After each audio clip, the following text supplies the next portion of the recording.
Hello everyone, this is Crypto Azzy. Today I would like to talk to you about cryptocurrencies. I've been asked so many questions from friends, it's just easier to create a video to explain, so here I am. So before I begin, I have a disclaimer. I am not a financial advisor. I'm sharing what I've learned in my own crypto journey, and I strongly advise you to always do your research, due diligence, people. Cryptocurrencies are extremely volatile asset class. Invest only what you can afford to lose. And this information should not be interpreted as an endorsement of any particular cryptocurrency. Just know that nothing's guaranteed in this space. So without further ado, let's get right into it. Now, what is Bitcoin? I'm sure you've heard it throughout everywhere so far. Bitcoin is a digital and global money system currency. It's peer-to-peer system for online payments that doesn't require a central authority.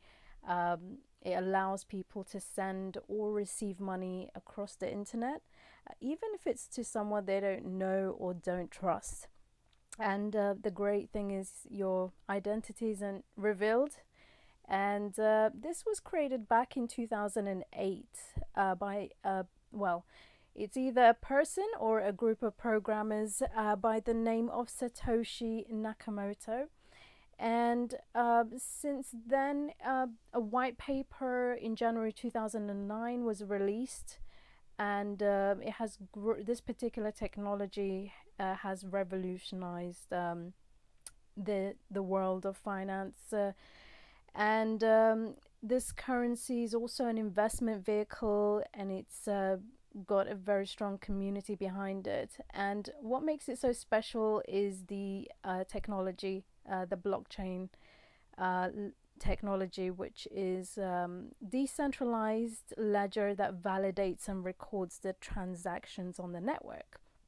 And what makes this quite unique is the fact that instead of a company, a bank, or a payment processing company being in charge of, you give them the trust to make sure the transactions are done correctly, it is actually done and trusted all by cryptography. And this is the basis for Bitcoin security. It's something that you cannot tamper with or change. It's immutable. And the thing with the digital world, it can be copied over and over again, and the hard part about implementing a digital payment system is making sure that nobody spends the same money more than once. And people, I guess companies like PayPal, they're considered central authority, a payment processor. And what makes this different from Bitcoin is that Bitcoin uses consensus in a huge global peer-to-peer network to verify transactions, rather than having one place where the transactions are checked. So this results in a system where payments are safe, they're non-reversible, accounts cannot be frozen, no chargebacks, thank God. And transaction fees are usually much lower than a traditional way. So that's Bitcoin. Now, the technology that underpins it, the blockchain technology, this also, I guess the best way to explain it is if you visualize the blockchain as a digital ledger. Now, let's imagine a paper ledger into which cash transactions are entered. Let's say Sarah, for example, would like to pay Jason £100 or $100, and she meets Jason at a cafe along with David, and the person in charge of maintaining the ledger, let's say Sarah gives the $100 or pounds to Jason. Jason then puts it in his pocket, And David makes a note down of the transaction. Sarah has given Jason 100. Now, the blockchain is like a collection of pages on that ledger. Now, each page is called a block and it contains multiple transactions. And whenever a block is filled up and a new transactions come in, that transaction creates a new block with a link to the previous block. And that works with the hash function. And each block has a different number. And this new block is then appended to the blockchain. And once a transaction is written into the block, it becomes immutable, which means it cannot be edited, cannot be changed, cannot be deleted. And that's why it's tamper-proof. And this is why it's so trusted and it's secure. And the best part of the blockchain is that all the users on the blockchain do receive a copy of this ledger. Everyone that participate in the blockchain, in the network. And they can update their own ledger and then pass it on. So this way, all users can confirm, for example, that Sarah gave 100, whether it's dollars or pounds, to Jason. And Jason can't say he didn't receive the money, because it's been written, it's set in stone basically. Once that transaction happens, it cannot be changed. So that's Bitcoin in a nutshell. And you must be wondering, so where do these Bitcoins come from? And what happens is that users put their computers to work verifying transactions in the peer-to-peer network that I mentioned. And these users are rewarded with Bitcoins, brand new minted Bitcoins proportional to the amount of computing power they donate to the network. And we actually call them miners. So no, it's not like I was going to say mining for gold, but no physical work required. It's a digital version. It's, crunching numbers, mathematical equation. The computers, the hashing power that would be donated by these computers, by these miners, would be used to validate the transactions in the blockchain. So that's how it's made safe and secure, and also it's legitimatized, if I said that correctly, legitimate. So yeah, and who controls Bitcoin? So there is no central person or central authority in charge of Bitcoin. That's the wonderful thing about this. What happens is that, various programmers and developers, they donate their time. They develop and work on the open source Bitcoin software and can make changes as well. And the individual miners as well then choose whether to install the new version of the software or stick to the old one. Essentially, what they're doing is voting with their processing power, with their hashing power. Now, it is in the miner's best interest to only accept changes that are good for the Bitcoin currency in the long run, because it will hurt them, financially if it doesn't.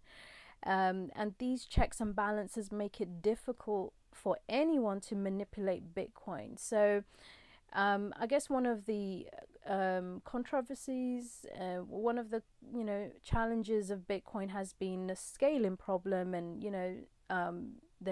there is this so-called division between the developers and the miners, because they want to keep the integrity of Bitcoin, and they want to make sure that it's safe and secure, but because it's being used by so many people and it keeps exponentially, rapidly expanding, and adoption rates are rising throughout the world, it is placing a huge pressure in terms of transaction times take a lot longer than what it used to. Some people, it should be within a few minutes, but it turns into hours. I've heard stories where it could turn into a day or two. So it's just the fact that there's these bottleneck traffic that happens, and it is because of the scaling issue. It's been said that they want to increase it.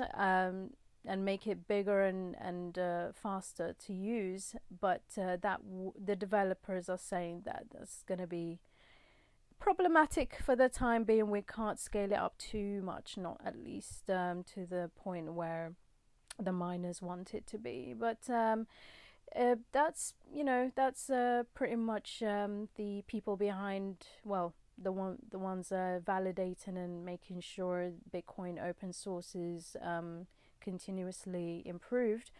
And you know what, the best thing to do, I've actually got this website up for you guys. This website is amazing. This is the one that I recommend beginners and novices in this particular industry to take a look at if you want better, like, in detail explanation about Bitcoin, blockchain. I absolutely love it.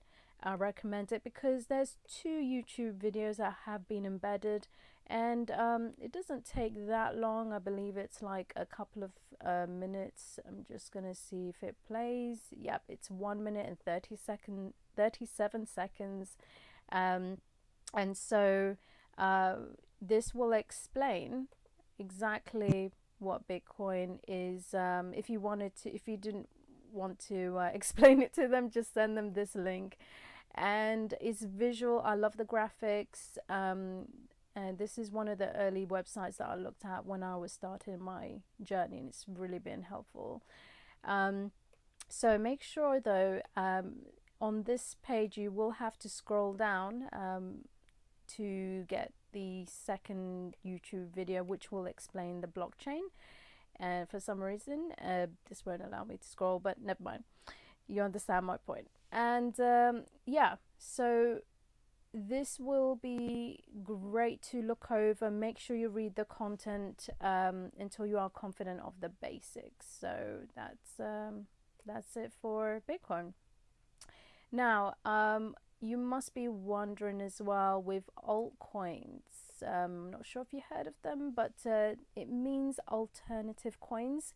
It's another term for cryptocurrencies that are basically not Bitcoin, and they're described. It's used to describe peer-to-peer cryptocurrencies that after the success of Bitcoin, all these other companies came up with their own ideas and developments, hoping to be the next Bitcoin or at least close to it, and hoping to capitalize on its success. And what happened from Bitcoin's release in 2009, when other developers noticed the advantages over centralization, government money and all that, they wanted to solve real world problems, but they also wanted to make sure it's decentralized and open, and ultimately it was going to be based on similar or same technology of the blockchain. So, but it was designed differently in order to achieve different goals. So I guess the most famous one, the second biggest one in the industry right now, is Ethereum. And Ethereum they use something called smart contracts. They execute instructions at particular given date, time, and particular things that they would fulfill. So instructions would be written into those contracts, and they only get activated once the criteria or the parameters are met. So it basically has a whole, you can apply this to any type of industry, any sector. I've heard of I think it was a company in America where they got a group of lawyers to discuss in a board about what they're going to do with their company, and they suggested they should put all their legal, all the work, all the data that they have onto smart contracts. And it's just absolutely fascinating. I can go on forever about it, but that is Ethereum. And what's so special about Ethereum is that other companies use their blockchain to create their own tokens. And one example is the ERC20 token. And with Ethereum as well, it does have a huge network reach, and it does have open source code, so you can simply go on the website and copy the code, and you can actually create your own coin if you wanted to, your own company. And that's via initial coin offerings, and I will do a separate video for that to explain what that is. But for now, I'll stick to altcoins for now. So another one that's interesting is Ripple.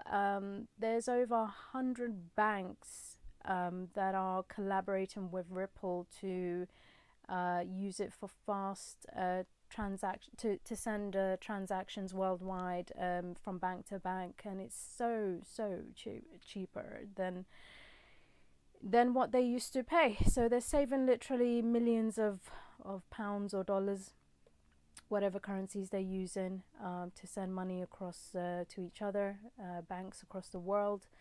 And also Ripple recently worked with a Japanese consortium, I believe it's credit card companies, so it further helped boosts its what do you call it, its utility. So Ripple is currently positioned third.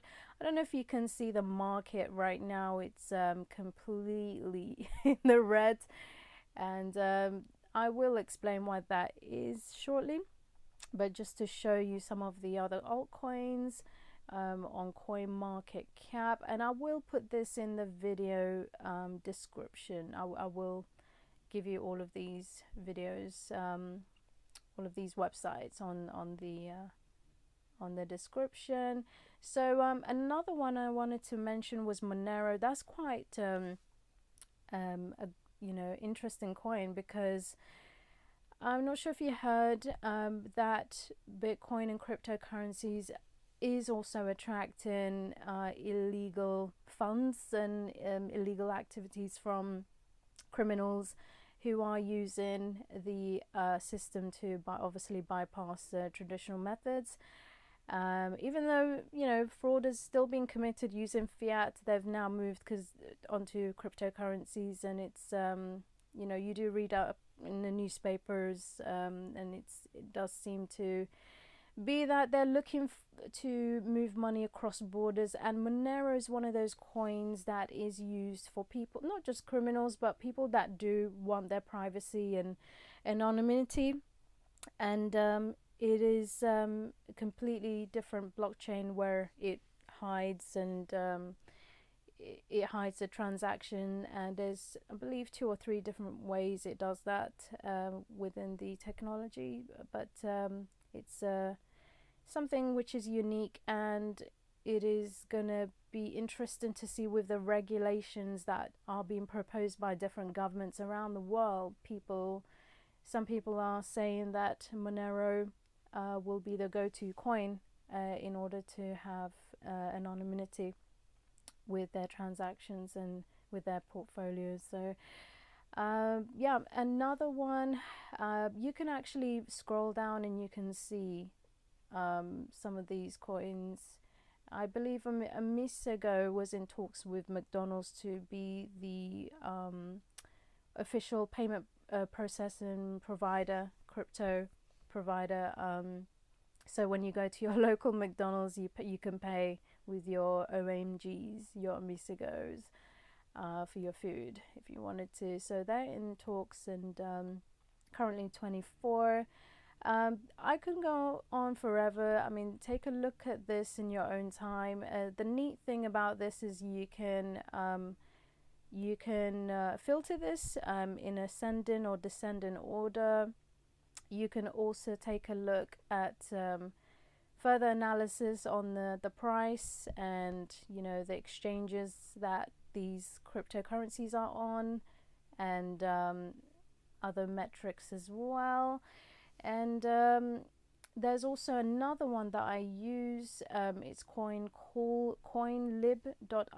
which I'll show you in just a second, but I'm just going to show you what this looks like on the charts. It will take a little bit of time to load. Now I'm just going to check something as well. Okay. So just to explain here, with the market section, it will show you the exchanges that you can purchase the coin on, the tools, social, historical data. Speaks for itself. That is something you can use to analyze the coin. And the market cap, volume, circulating supply, max supply. So this is quite important. Bitcoin, I didn't mention this earlier, but there will only ever be 21 million Bitcoins ever to be mined. I believe it's the year 2140 when the last one's mined. And what happens is that the reward that miners get is halved each time over the years, and then I believe it was 25 and then got halved to 12.5. But that's something important because there's 16,839,700 Bitcoins currently being in use, in supply. And this means there can only be 4 million ever created, and it's been said that this will make it more valuable over the years, and the price will, once the market rebounds, it will continue to go up and become more valuable. So that is Bitcoin, and I'm going to show you.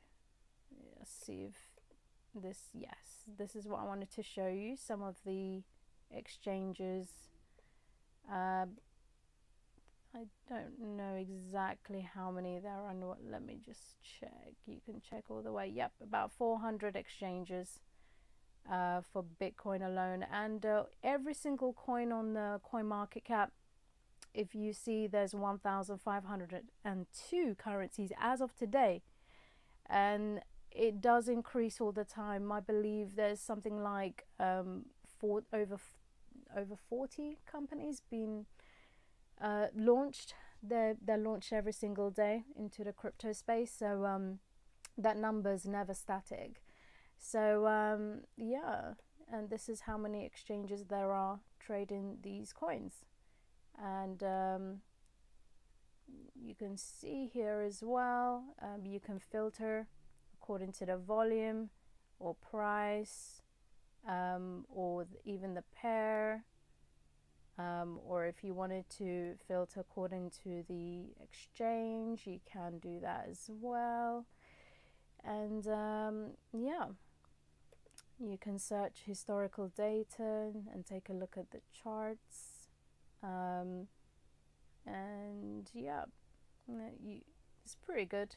And you can, one neat feature is this searching facility as well. You can search for coin. If I was to search for electronium,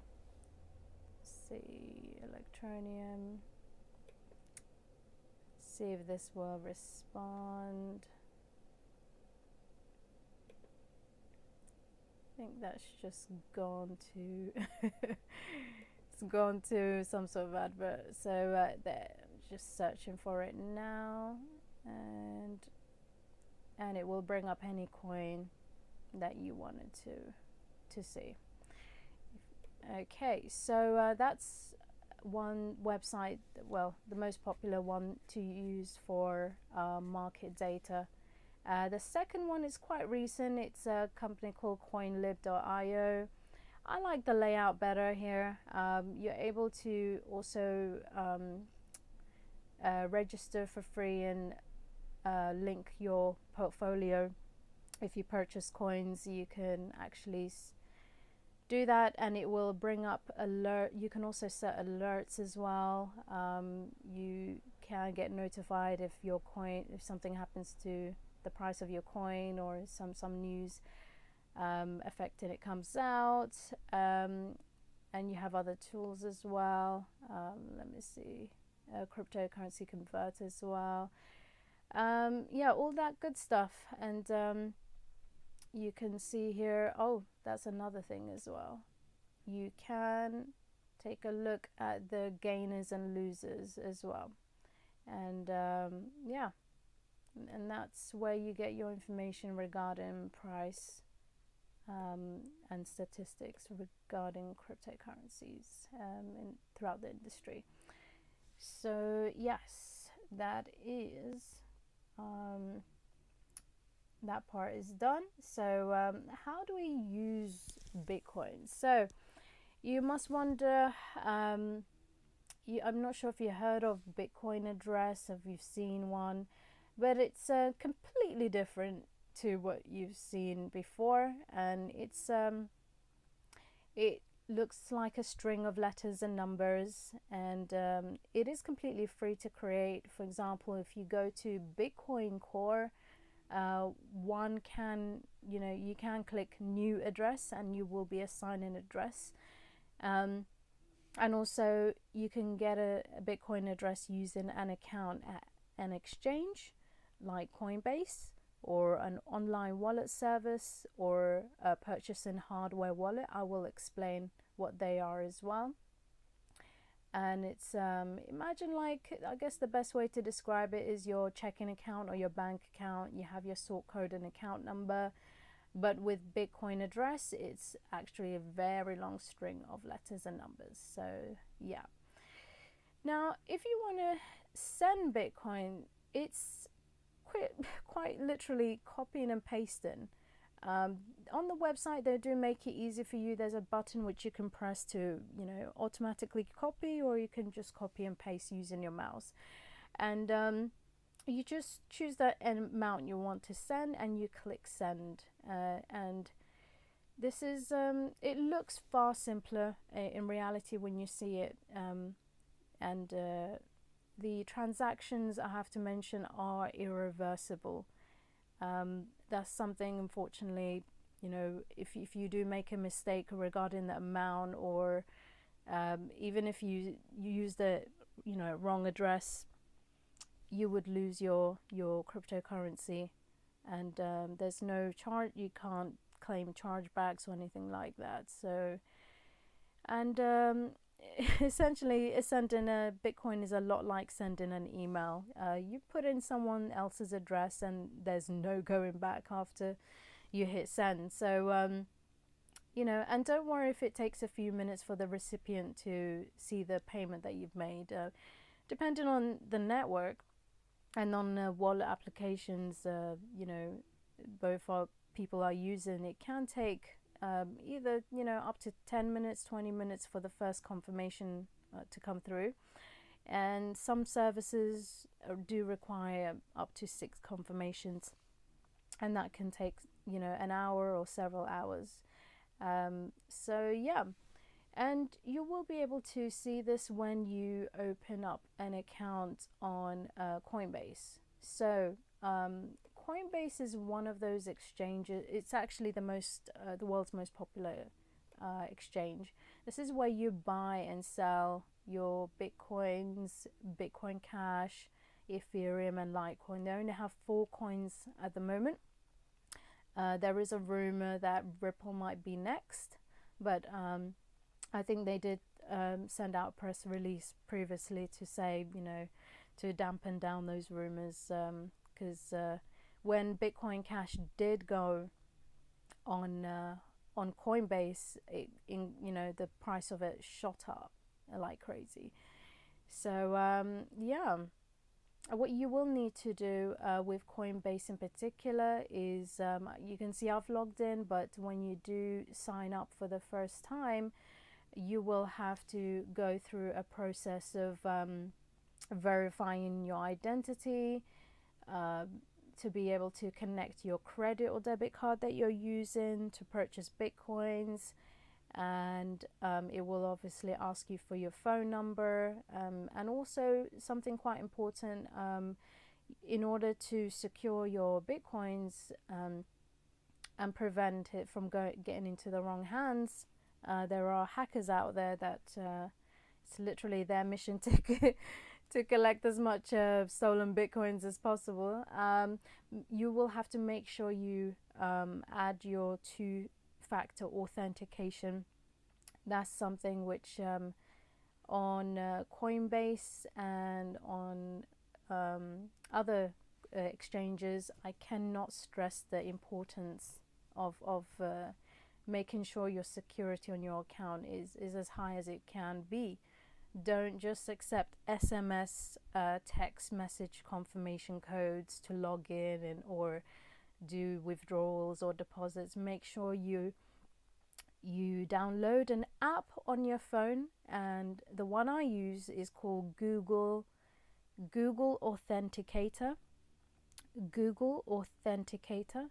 When you search that on your, whether it's on your Play or on your the application store, the app store for iPhone, you will see Google Authenticator there. Download that, and it is very simple. You simply click on that plus sign, and you go onto the security page of your exchange, or another website that you use to hold your bitcoins or cryptocurrencies, and you simply scan with a QR code. I will do a separate video on that, but just to reiterate the security of your account, make sure that your settings are as safe as they can be.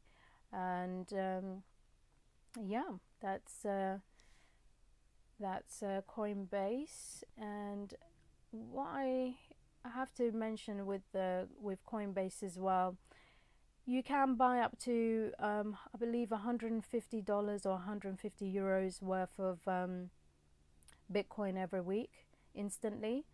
I know you can buy it in the United States, Canada, Europe, the UK, Australia, Singapore. I do think there's other countries as well. And Coinbase charges 3.99% fee on all purchases via credit or debit card, which is, amongst the lowest for European and US customers. And, you can get $10 or 10 euros worth of free Bitcoin when you buy more than $100 or 100 euros worth. I'm going to put the link so you can claim this free Bitcoin, the $10 worth or 10 euros worth, on my link. I will put it in the description. So yeah, with Coinbase, you simply create a brand new account. It's free to do so. Connect your credit card, verify your ID with a passport or driving license. You will use your phone to make sure you take a picture of that and upload it, and then you simply buy Bitcoin. It is user friendly. Again, this is something that I'll show you on a separate video, but yeah, it's pretty good. I mean, the pros are you do get high buying limits, and it is easy for newcomers to get Bitcoin, and it's instant option available on their credit and debit card. Only issue though with Coinbase is if you wanted to do a bank transfer, it can take up to 5 days. And by the time, Bitcoin and other coins, their prices move instantly, and it's a whole new scenery when 5 days are up. So, I think personally it's pointless, but, some people want to do that. That's cool. So you have the bank transfer option. That takes up to 5 days. That's considered a bit of a setback. And Coinbase may track how and where you send your Bitcoin, Coinbase may track how and where you spend your Bitcoin, so you don't get privacy with that. Yeah, so the speed is average, I would say. Fees of 3.99, it's average-ish. It is trusted and you do get high limits. So that's Coinbase. On another exchange that I recommend is Coinmama, and they specialize in letting you purchase Bitcoin instantly as well with the debit or credit card. Fortunately, they do charge higher fee. It's about 6%, I believe, due to the risks and the processing fees that come with using credit card payments, is what they say. And they do also offer high limits. You can buy, I think, up to, was it $5,000 worth of Bitcoin per day, or $20,000, I believe, of Bitcoin per month. You do need to get your account verified and a purchase a purchase can be made as well within a few minutes. And then I believe Coinmama is only available in some US states. You will get more information when you take a look at the website. This is how it looks like. And yes, and they're quite reliable. And they've got over 1 million, as you can see, 1 million happy customers. And it's very, as you can see, is user friendly. It's you can use the meter there as well. So yeah, that's Coinmama. And another one, I haven't got it up on the website, but Bitpanda is another one. This Bitpanda though, it's only for residents of Europe, and they charge 3 to 4% fees. Now it is restrictive. It's great if you're European, but the rest of the world can't use it, so it seems to be irrelevant. It's not that popular. Yeah, so with that, it does have some of the lowest fees for buying Bitcoin. They are reliable, and the only thing is the fees are not shown openly on the site. They're included in the buying price, so it's just a little bit to do with the transparency. That's that's the only con with it. So yes, on to wallets now. The great thing about storing your Bitcoin, your cryptocurrencies, I mean, I have to say, this is something, man, you can never be too careful, because it's not just hackers out there. There's issues, temperamental technology, or sometimes unstable exchanges, or companies go bust, and all sorts of things happen. You want to make sure you have your coins and your investments as secure as possible, and I cannot stress this enough. In fact, one of the first things I did was purchase Trezor, and I'll explain how that works in a moment. And Trezor, with hardware wallets, it's like, I guess you can see from the picture there, it looks like a flash drive, like what do you call it, some sort of physical electronic device, and it's simply just for keeping your Bitcoins and your cryptocurrencies safe. And it is something that has to be connected to your computer, your phone or tablet before Bitcoins could be spent. And the three most popular ones are Trezor, Ledger Nano, and Keepkey. And the one I have is Trezor, and I'll explain why. Now, with hardware wallets, it is with the private keys. They're separate from how can I say it? They're separate from vulnerable internet-connected devices. It's completely kept away from that, and it's what we call cold storage. So it's not connected to online where it'd be compromised and hackers could get access to your coins. Your private keys are maintained in a secure offline environment on the hardware wallet, and it's fully protected. So even if the device should be, if it's plugged into a malware infected computer or laptop, it's not gonna reveal your bitcoins, your private keys for bitcoins to be spent. So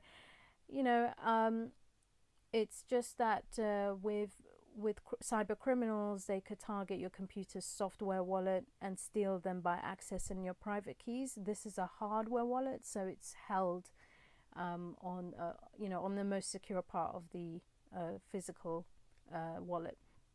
And generating and storing private keys offline using a hardware wallet, it means that hackers have no way to reach your bitcoins. And they would have to steal the hardware wallet itself. But even then, it can be, protected with a PIN code. So don't worry about that at all. If you've got it set up correctly, you're fine. And another thing is, if your hardware wallet does get stolen, lost, or damaged, as long as you've created a secret backup code, you can always retrieve your bitcoins. It's called recovery seed, and it will give you like these special 24 words that you have to keep safe. Yes, it's very important. I have one, and I love how easy it is to use, and I feel secure, safe, peace of mind knowing that it's off my laptop. And I would go even further to say, if you can purchase from eBay or Amazon fireproof wallets to put your Trezor in there in case, God forbid, of any fires or something. So you can never be too careful, is what I say. It's my motto. So if you think of your hardware wallet like your own underground steel vault, if you own a significant amount of bitcoins or other cryptos, you should definitely consider getting one. And they're very easy to back up and secure, less margin for error. Setup is easy. Even for complete beginners, you don't have to be a technical whiz kid or anything. Just very easy to use. You'll see what I mean when you get one. And the only downside is they're not free. I mean, the technology behind it is amazing. So it's state of the art. So you do have to pay for it, unfortunately. And so with this. Let me just check as well. Okay, so Trezor in particular, I wanted to mention, they're the oldest. They've been around. They're the first one to be released and the oldest. They're the first Bitcoin hardware wallet offering secure cold storage plus the ability to spend with the convenience of a hot wallet. So it is, as you can see, small key-sized device. It connects to your computer with a USB cable. It stores your Bitcoin private keys offline and signs transactions. And these private keys, which are a bunch of letters and numbers, like a string of letters and numbers, complete unique to you, and they are kept safe. Safely secured in this particular hardware wallet. And the pros, it does give you extra protection.